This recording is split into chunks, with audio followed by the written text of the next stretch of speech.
So we've finished the lower posterior body lift. There's what we resected on the back table.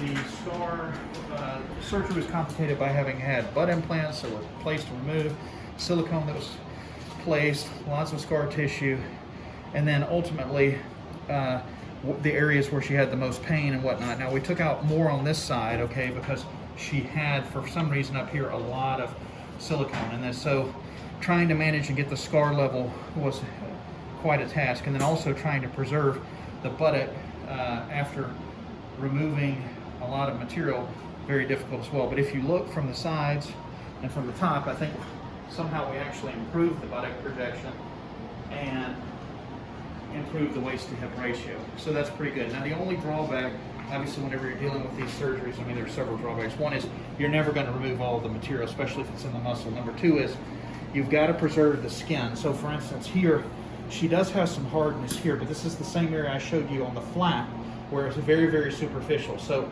you could come back here and resect the skin and that tissue if it presents a problem, but it will require an additional scar, and that's not something we talked about prior to surgery. So you don't want to deform a person unless they understand all of the risks associated. But you can see that the flap is very viable. We removed obviously a lot of diseased tissue and silicone, so I think this is a great result.